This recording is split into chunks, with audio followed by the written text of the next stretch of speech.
Welcome back, beautiful people. This is another episode of An Untold Narrative where we host creators from around the world. Today, we host Kibbee Miller, who is actually fairly local, out of Boston, a multi-hyphenate creator, as we like to host, from ceramics to marketing to working in the footwear industry to DJing. You've done it all, it seems like, and so I am thrilled to have you on, and I'm stoked that our friend Che, who we recently had the podcast back on, introduced us. And so, Kibbee, how are you doing? And then where are you? First, thanks for having me. I am doing well. The heat has subsided, hopefully for a bit, so I'm doing well. I'm currently in Cambridge, Mass. Amazing. And then I want to just start with how you react to when people introduce you with all of those things, because that's exactly how Che introduced you, with being like, "Ba-da-da-da-da-da-da," and he's like, you guys would just click because you do all those things. And so does that terrify you? Does that give you anxiety? Does it comfort you? Is it something you're stoked to be able to say that you do all these things? Like, how do you react? I think a bit of all the things you just said. I feel like it's comforting to meet similar people like you who do a bunch of things that span the gamut, and it's also anxiety inducing because I'm like, I should probably cull that list down. It's too many things. So what is it that, for you, what's the engine behind the why of doing all of these different creative aspects? Yeah, I think it kind of started from my childhood.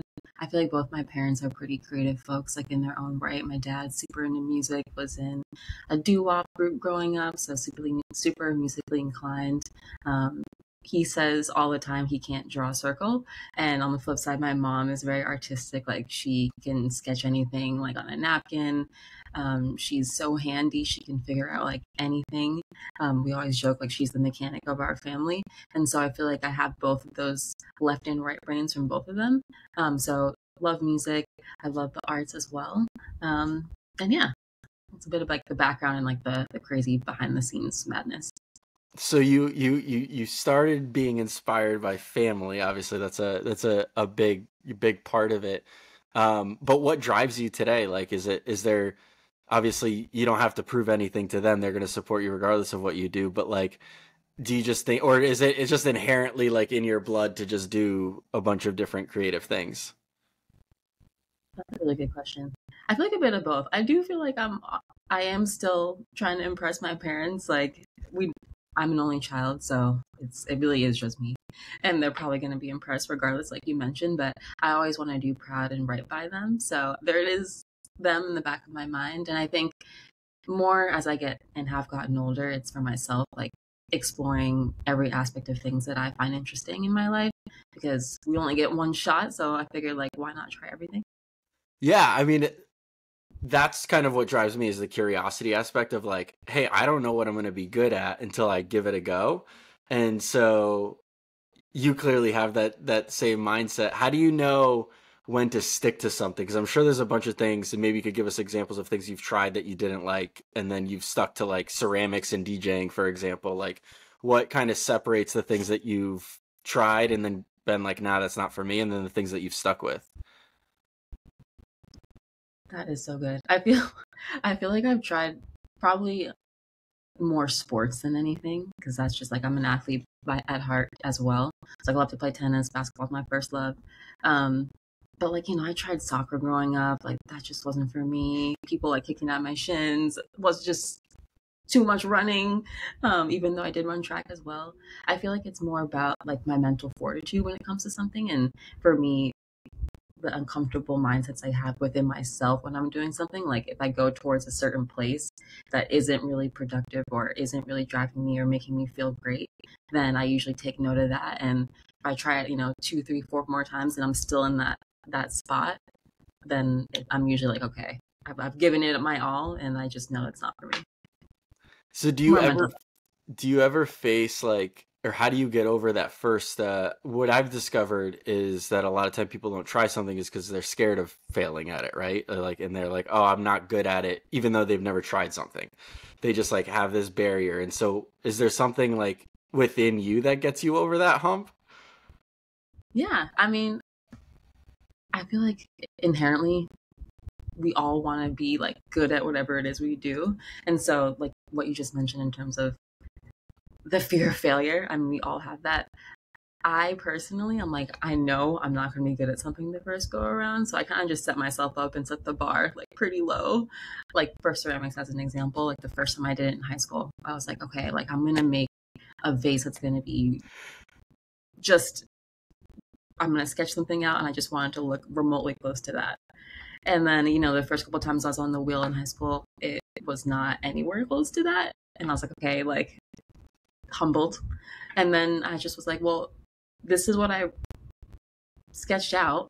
Like I got to keep trying till I get there, and kind of just getting over the fear of it not being perfect. I will say I am a bit of a perfectionist in that regard, which is probably why I love ceramics, because it's like you will know if you are off center or not real quick. And so I think what keeps me going is the fact that like you have multiple days to get it right. You have multiple shots to get it right. Like there's no need for it to be 100% your first go. I think that's really valuable. I love the idea of going into something like setting the bar super low or like with zero expectations. I don't think people do that enough.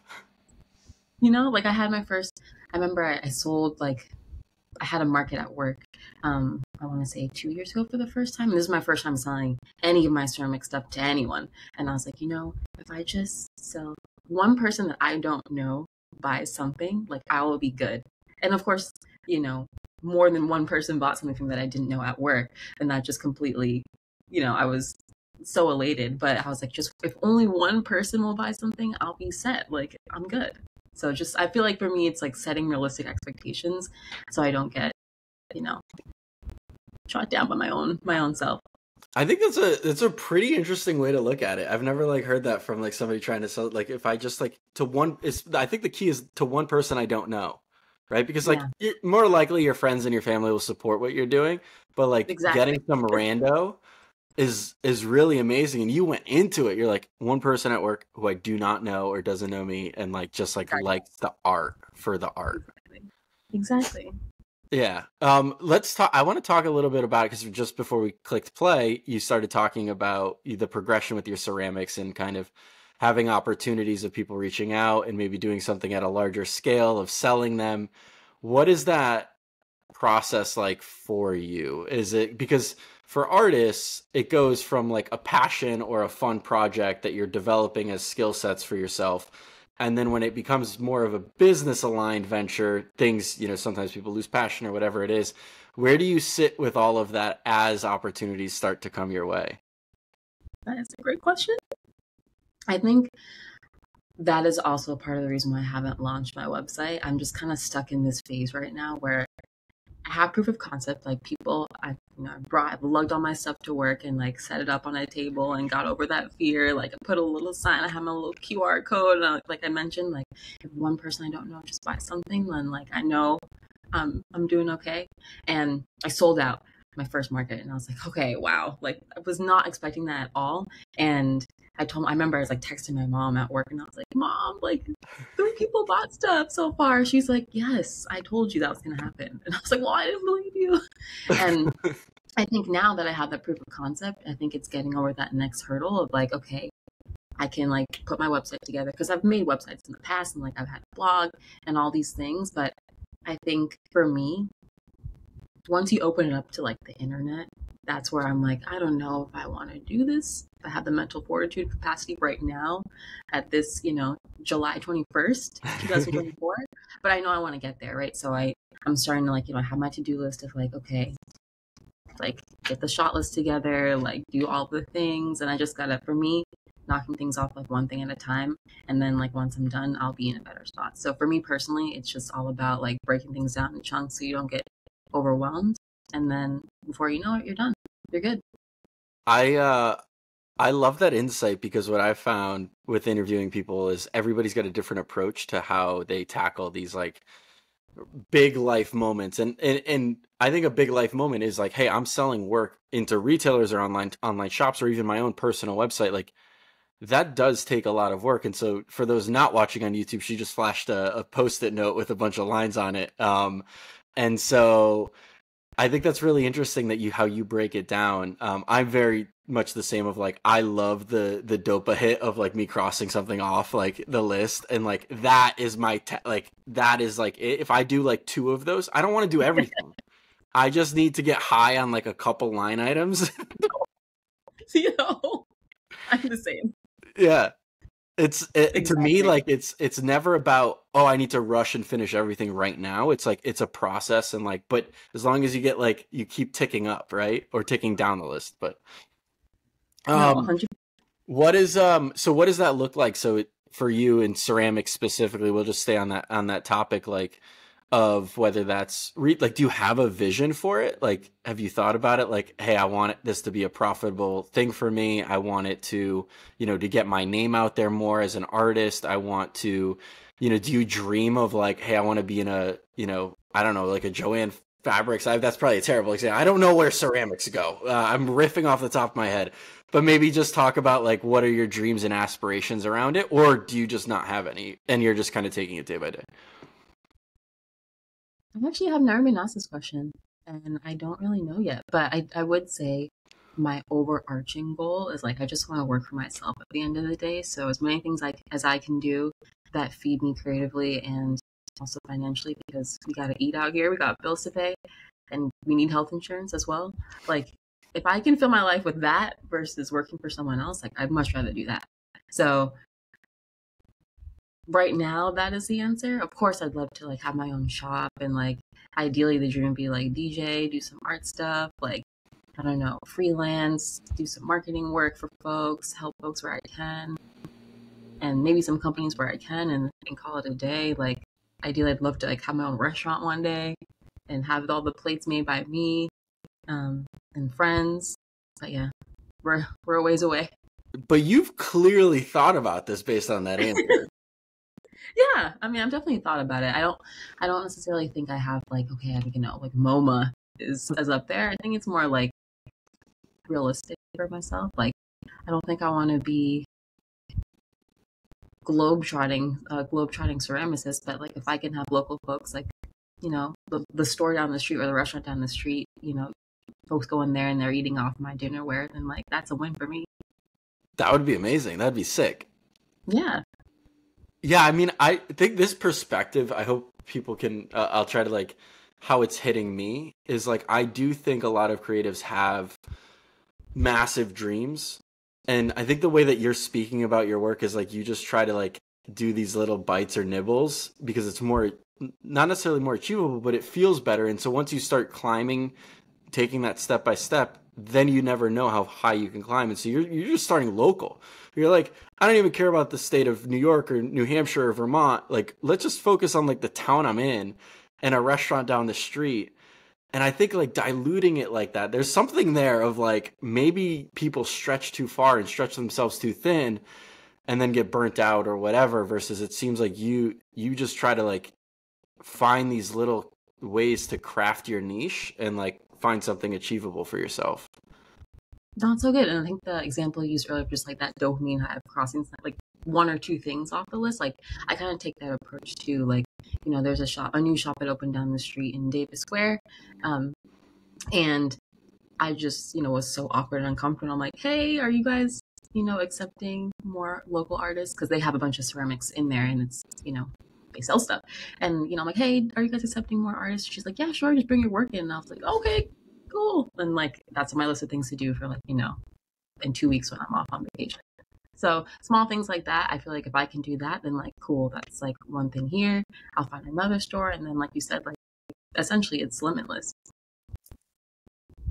It is limitless, and when you break it down like that, it really feels like a tangible limitless of like, Yeah. you know how many people are so scared to even walk into a store and just ask if they would just take their work? It's like Me.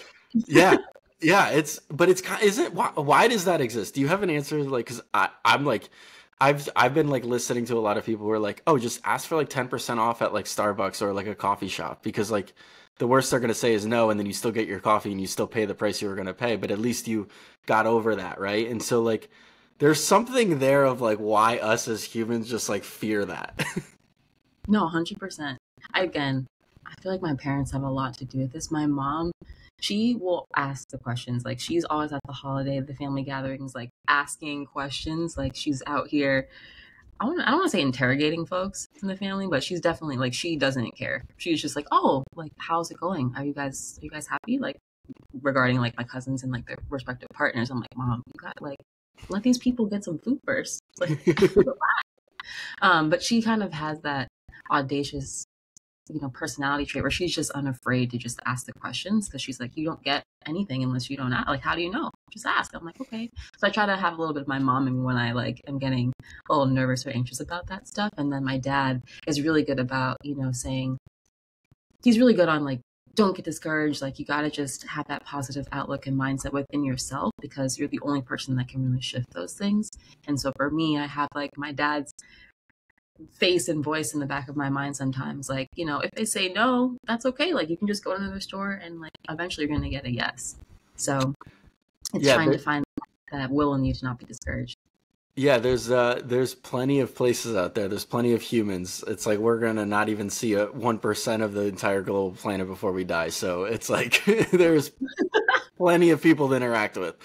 You mentioned like a goal of like working for yourself eventually, and I think a lot of creators who listen to this podcast are either at that phase or have just started their own thing or are like thinking about it or in their early parts of their career and eventually want to aspire to working for themselves. What are some of the tactics that you do? Like obviously you have I'll call it a quote unquote successful job as a marketer and like, in the industry, right? And so I think there's something really special about that in that you can learn and extract as much out of that job, help a lot of people, build a network even locally, even lean into that, like you said, doing a pop-up shop within a workspace. Like I think, having that comfort or that support is something really special. And so how do you approach, work? Just is it something like, hey, I'm stoked to do this like for 10 hours a day, but then I know I need to counterbalance it with all these other things that I like to do? Or is it like, are you able to like shut off your brain and like separate it? Or is it just like all one life for you? Man, you're really going in on a Sunday. I'm struggling. Okay, I will admit, personally, let me back up. Let me rewind. Let me reel it back. When I first started my career, I worked in footwear. I always kind of knew I wanted to work in footwear. Like I just was like, I love sneakers. I love shoes. With camping outside of stores back in the day. And I just knew in the back of my mind this is what I wanted to do and I wasn't going to stop until I got there. So like it took me a long time to find a job when I was growing up. Like all my friends had jobs like out of college and I was like struggling as a marketer because no one was hiring and or it wasn't a job or a brand or an industry that I felt passionate enough about. And so it took me a while to find my first footwear job, but I knew once I got there, I was like, this is where I want to be. And so for me, it's always about finding the right opportunities. And I'm saying a lot to say when I first started, I was very like, okay, these are the work hours. Like, do not hit me after work. This is corporate Kibbee, and then there's the real Kibbee. And so I was pretty good about having that work-life balance, as they say, and shutting things off. And I feel like as I've progressed in my career, right now, I'd say the balance is teetering a bit. And so I need to get back to baseline and kind of find those boundaries again. But I would say I have that same approach as I do in my professional life as I do my personal life. And so I same thing. I have my work checklist and I'll have to check things off, but I know it'll still be there tomorrow if I don't get everything done. And to answer the second part of your question, it is all of me that I bring to work and when I'm at home. So my work is me and I'm me outside of my work. And so it's a little bit of a double-edged sword where you have to protect your mental and you have to protect your personal time and your personal energy because like we talked about before, like it's not our company, right? Like they're going to take and take and take. And so you have to find those boundaries and those stopgaps so you can have your own creative passion projects to keep you built. But I think there's something special. Like my parents are, I know we don't know each other super well, but I immigrated with my parents from Poland when I was super young. And so like we have a very immigrant mentality of like, my parents never understood why I worked so many hours. They're like, they're like, no, you just like clock out and you shut off, and like Oh, you don't work at night, like you don't do those things. And for me, it's always been like, but I enjoy doing it. Like there's yes, there you like teeter, you know, to use your language, like you do teeter of like, hey, like my personal life and my work life. But like when you enjoy doing it, right? You work in an industry you wanted to get after and you finally got it. It's easier to have it bleed into the different areas of your life. And I think that's okay. I think we need to destigmatize that a little bit of like, as long as you're taking care of yourself, like if you like what you do and you're fortunate enough to do it, I think it's okay to like work a little bit more hours because you're enjoying it, right? Or am I crazy? I don't know. no, I think you're completely right. I mean, I just saw that you're also hit like your 10 year in the industry mark too. So I feel like I think we're like similar age and the similar career track with the footwear. So also congratulations. But I hear that saying, it's like, fine, love what you do, you'll never work a day in your life. I'm like, yes, and like make sure you're taking time for yourself. I do agree with you. Like, I think we need to destigmatize the fact that you can't love your job and give it sometimes a bit more time. But again, I think it's like finding that right balance and making sure it's not, for so many weeks and so many months and so many years that now you're like burnt out.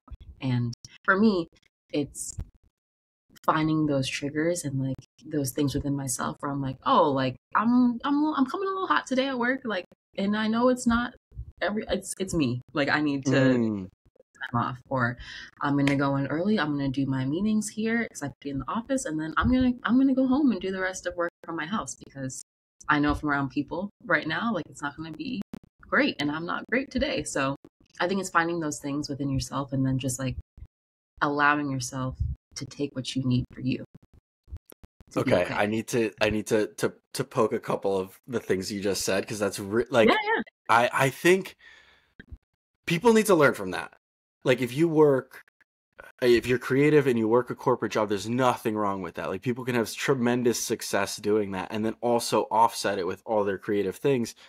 But there's something like, how did you get to the mindset of, hey, I figured out that like I'm feeling a little off this morning. Like, yes, I'll come in, I'll do my due diligence, like in these meetings, I'll show up 100%, but like I know deep down, like I need to like take the back half of the day and just be by myself. Like, what's gotten you there? Because like I remember early on in my career, like I would just work through the coming in hot. Like Dave shows Dave, like when Dave's pissed and when Dave's really happy. Like I don't have like this like poker face, and so like I wish I learned exactly what you said very early on in my career, but like it took like me effing up a lot in public and then people like confronting it of like, hey, so like that for me was like big of like, okay, Dave, like you can't do that and it's not good for you and it's not good for anybody else. Like was there like something that taught you how to like manage the different sides of you depending on how you're feeling or, whatever the circumstances? Yeah, I mean, I think one, having those check-ins with yourself, I feel like I'm like taking notes from like my parents and therapy and everything, but I think it really is like you got to check in with yourself first. Like you got to pay yourself first, which means like saving more or going to bed an extra hour earlier or getting a sweet treat for yourself. Like you have to pay yourself first in every way you can to know when you're lacking in certain areas. So for me, I really think it started when we were working from home. Like we're doing everything virtually now, and for me, I'm like I said, like I like to have those boundaries. For me, I'm like, okay, if it's 5:30, like don't come to me with stuff we had all the hours in the day to figure it out. But I know that's not realistic, right? Like people have different schedules and we're a lot more lax and flex with the things we require in general. I also think technology has proved like we're so accessible and people feel like they can just, you send a text and it's like, why aren't you responding? It's been 5 minutes. And for me, I'm very much like I love people, but I also need to recharge and like I need to go off the grid and I don't want to be accessible. Like I don't like the feeling of people being able to find me at any Mm. instant. So for me, it's personally writing. Like I like to journal. I like to write down. Like on Sundays, I usually write down how I'm feeling, how the week went. Like was I having a shit mood? Was it a great week? Like did I go to the gym all the times I said I wanted to, or did I go for that walk? Whatever it was, it's really just like setting the time aside whenever it is, whether it's daily, weekly, monthly, but checking with yourself to make sure that you're okay. And like I said, you're at your baseline. And then when you have those triggers, what do you need? Like, is it, hey, that call is pretty stressful. Like, I'm going to go for a walk in the caf, or I need to go outside, or I'm just going to sit at my desk with my headphones on. I'm not listening to anything, but I just don't really want to be bothered. Those little things, like, I feel like because we're so in this digital age, we're so used to being overstimulated all the time that we don't just listen to ourselves. So yeah, that didn't really answer your question, but that's where we're at. No, I think you did. I think there's a lot to extract there for people listening if they're struggling with, you know, whether it's work-life balance or, you know, their emotions themselves or whatever it is. And so I think people just need to try different tactics and see what works for them, like personally, because there's no one way that works for everybody. For example, like you mentioned, like, if I don't text you back in 5 minutes, like, that's because I knew my space. I'm the type of person who's like, I don't know why anyone's texting me back. I'm like, text me back ASAP. I'm like, I know you're on your phone. Yeah, I see you on IG, like, liking stuff, and like, what are, like, text me back. For me, I don't know. Maybe it's a millennial in me, because, like, you know, we're out here pre-internet, but like, I remember you had to, like, I had my list of phone numbers in my mind, and I would call my friends, their parents would pick up, and I'd be like, okay, we're gonna meet at Downtown Crossing at this time, and we just showed up. Now it's like, sorry, I'm not coming, and like, I'm already on my way. So I don't know. That's a little bit of, like, you know, the millennial in me, where I'm like, it's okay to not be okay all the time. It's okay to not answer. It's okay to have your camera off. It's okay to take a day from home. Like, there was a time where we didn't have all this stuff, and I think we were managing. So you definitely gave me some flashbacks for people growing up in the 90s of calling your friends on their home phones. That's a wild flashback. So thank you for that. I mean, I don't know. First, I miss, honestly, like, having a dumb phone, and, like, you know, we had to just call people to, like, figure it out. I'm getting kind of, like, curmudgeon-y in that way, where I purposely just, like, don't look at my phone for, like, hours at a time, which I know isn't great. I'm like, if it's important, I'll call. That's kind of my mindset now. I'm like, if it's important, you'll just call. There's I read a study recently that said, like, people, if you pick up the phone and you actually call somebody, not text, like, it can lower, like, loneliness and anxiety in your day-to-day life. And I was like, it's such, like, a normal, like, thing to understand, but, like, nobody does it. Like, nobody picks up the phone anymore and calls each other. But, like, it clearly has, like mentally stimulates you in a very positive way. It's kind of wild. Yeah, I mean, like, think about it. When you text people, like, you don't have the tonality. Like, I hear their voice sometimes when I read the text from someone I know and love, but it's not the same as if, like, you know, we're talking now and I can see you, or even just hear, like, people not seeing the video portion. Like, it's different when you hear someone's voice versus, like, you're reading it and you're inferring all these things, which I feel like as a society, we're, like, in this crazy, like, inferring stage of existing, where, like, it goes back to what we were talking about earlier of just, like, asking the questions. I feel like we're doing a lot of, like, sit and wait versus go out and ask and do.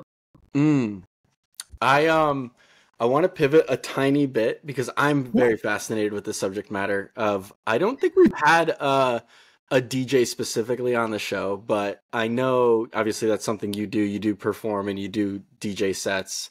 I just want to, like, understand from even a high level of, like, is it just like friends and family? Is it just like a side passion project? Like, how did you get into it? I think you mentioned your mom or your dad was into music. So is it, like, for you, what does that look like? Or is that forever just going to be like this thing that you do one-off gigs for just because you, like, enjoy the vibe, you enjoy music, you enjoy the people dancing? Like, what is it about it? Or are you going to become a globetrotter DJ one day? Again, we gotta start small, right? So we're starting local. Act local. Music's always been such a huge portion and passion of my life. Like, whether it's, you know, we're out here on LimeWire throwing it back to, like, Bear and illegally downloading stuff, or, like, making actual mix CDs for folks. And, like, I remember, like, I used to record the radio and, like, listen to songs that way, and, like, my little Walkman on the way to school. And I always, like, I remember when I got my first car, playing like music in the car for my friends, like that was everything. When I got one of those tape joints where you had like the audio wire like to connect to your iPod, like yo, it was like my friends always like, oh, like Kibbee has like the best music, like I want to ride in Kibbee's car. And for me, that was like, woo, that review from my friends, like come on. So for me personally, it's always been about sharing music with folks, and I feel like I'm the type of person where like if a new album comes out, I need to listen to it in my car. Like I don't know, there's just something about listening to music in your car for me, whatever. And so for me, it's about sharing music with folks. I don't know if it's necessarily like I want to be in like Tokyo or something. I'd love to play music and records for folks out there, but it's really about just sharing music with folks. And I feel like the joy and energy that I love extracting from the song, like I hope to share that with other people too. Wow. Okay. And so what's your process like for DJing? Is it like, are you inspired by genres and then you mix them together, or like, what's kind of your strategy in creation? Or is it just like, because my very minimal dumb understanding of DJing is just people taking two songs and then making a baby out of them and then just playing it and hopefully it sounds great. I think that is not a minimal understanding. I think that's the fundamentals of it for sure. So I spin vinyl records, and then I also can play digital too. To the origin story of everything, yes, it was my dad and my mom too, who's super musically inclined, but my dad more so in terms of, being in a band, and he's always got his music blasting in the bathroom. He's singing along when I go home. My friends and I had and still have a group called Collective. We were first Collective Boston and now we're Collective US, but we got together in 2014 to do the first day parties here in Boston. And so we did those for, I want to say, 6 or 7 years straight. So we would have like a monthly party called The Wave at Middlesex Lounge in Cambridge every single month on Sundays for I don't even know how many months. And then we started to branch out. We did some other events at Hajoko in the city. We had another property called Pyramids. We popped out at some other, like Sonia, when they opened here in Cambridge too. We did the first Bean Fest at Lawn on D. So we did a bunch of stuff, and I think it was great to talk to my friends and like realize that we all have this passion for music. That's how we came together. So it was always like we're sharing our favorite artists on SoundCloud. We're sending people our favorite playlists and mixes together. And for me, I feel like my craziness kind of gets in a little bit where I like to have the vibe that I'm going for, and then I'll have all the songs like curated in a playlist. I'm talking about vinyl now, and I'll go in my collection and I'll put all the songs, and like I'm a psychopath, so I'll have like my like color coded like post-its for like what the vibes is or what the different genres are, so I know if like they're not feeling it, we can pivot and like go to a new song or a new portion of the set. So the process for me is a little, I know we're getting there, the process for me is a little bit meticulous in that way, where I, much like my ceramics, like I like to sit down, think about it, put a playlist together. So it's like you're not going to get the same songs every time. Like I don't want to be one of those DJs where it's like, oh, we know what this set's going to be about, which is okay because sometimes we need to have that standard product. But for me, I'm really thoughtful in that way, where like, what venue is it? Like, has anything been going on? What's happening in pop culture? Like, do you want to throw some country in there? Do you want to throw some house in there, some disco, whatever it is? Yeah, I don't know. No, that's tremendous. I mean, I'm just fascinated by that world, right? Because I don't know too much about it, and it sounds like I love the meticulous aspect of it, because it seems like you carry that's the through line through not only DJing but ceramics, and you probably even carry that over into your day-to-day marketing world. I'm sure. I do. I was actually just chatting with my coworker and a buddy of mine about DJing, and this dude was like a famous DJ who would like tour. And now I had a barbecue at my house, and he came over, and I was like, yo, like bring a USB, like pull up, like I'll have the controller out, you can spin. He's like, no, like, I haven't had a chance to put all the songs in. I haven't set coupons, like and I was like, I feel you, it's okay, like we can try it. But we didn't get him there, but that's when I realized like there's another we are the same. There's another one of me out there, like very meticulous, like to have everything's organized, like to mix and key, like small things like that, which take a lot of practice and prep work. And I feel like people sometimes don't realize that it does take a lot of, you're not just like, oh, word, like let's just pull this song and this song over here. Like it does take a lot of prep work, similar to like restaurants and stuff like that. You don't just like walk in and it appears, like they had to chop all that shit before, you know? Yeah.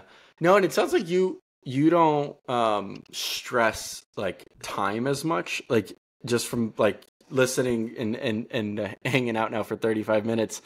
It seems like you're okay with the process of it taking time to learn the different aspects of what works for you, versus it feels like most of us in 2024 feel rushed, or we want things done ASAP. And so like it's just an observation of like, I feel like you're content with it taking a long time horizon, whatever it is that you're doing.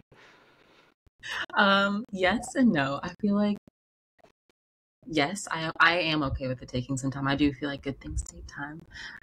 And I don't like to rush, even though I'd say my friends and family probably think I'm always rushing because I'm always doing a million things. But I don't feel like I'm rushing, if that makes sense. Like, I agree with you.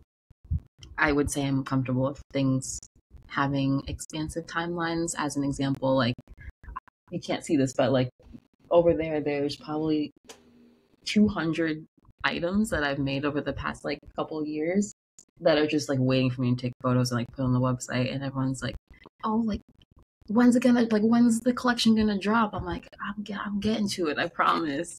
So yeah, I think it's okay to like take your time. Like if you need a month or you need a year or 2 years or 10 years, like that's okay. Yeah. I think it's your time. I think it's amazing that like you're content with that, because I just find it so rare today, because I'm like I always think I need to get everything done like ASAP. One question I love to ask everybody towards the end of an episode is, if we spoke again in 6 months, what would we be celebrating? I mean, hopefully the launch of my website for sure. I definitely say that. I feel like hopefully we'd be celebrating the fact that we're both still alive and well and able-bodied and able to do this. And I hope we'd be celebrating the fact that, yeah, we had a chance to speak and connect. The fact that I hopefully still am employed and still loving what I do every day. And hopefully there's something else I'm working on too. Yeah, I mean, I think that's a very humanized answer, and so I appreciate that, of just like the simple things of just being healthy and still being able to do what we enjoy doing. So I love that answer. It's very grounding. Yeah, I mean, I feel like we take that stuff for granted. Like, of course, you can plug a million things, like successful DJ new residency that I'll have, actually, that's kicking off actually next week. But if you dial it back, like, we can't do all those things unless, like, again, we are well within our minds and our bodies and ourselves too, because without these, you can't do that. Yeah, no, I fully agree with you, and I love that perspective. Last question for you: if anybody's listening and they're still tuning in and they love what you've been saying, is there something that, like, a piece of advice you've received over your career and your life that really just always resonates to you whenever you're going through a hard time, that you just like always just pulls you back and grounds you a little bit more? Like, is there something that you would share with the audience that's kind of helped you out along your path and your way? That's such a big question.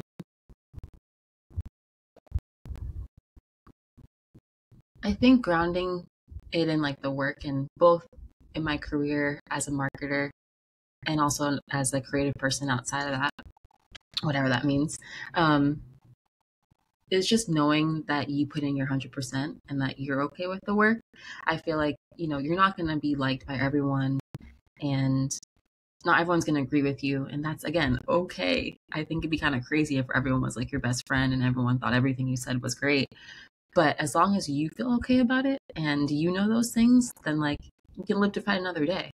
I think there's been so many projects and things that have not gone well that like I took the L both at work and in my personal life. And like at the moment, I personally thought I was going to have a bigger and worse reaction, but I was like, you know what? Like sometimes shit just doesn't work out and it's all right. Like you can't win 100% of everything all the time. And I think as long as you know you did all things you could do to make it successful, the extraneous stuff that gets sprinkled on is okay. Like you can work through it. So again, just knowing that you're 100%, whether it's actually an 80 at the, on Monday or it's really a 30 on Tuesday, if you're giving your 100% for those 30s and 80s, then you're good. What an awesome way to wrap up the episode. Kibbee, thanks for coming on. For those, I didn't mention this earlier in the show, but this is your first podcast you've ever done. So I'm always jazzed up to be the host of somebody's first. So thank you for doing this. Thank you for sharing your insights. This was tremendous. You crushed it for a first podcast. Good. Thanks so much for having me. This was so much fun. I feel like I will definitely connect you with folks, and I hope everyone can take something from the ramblings that I just did. But get out there, enjoy the day.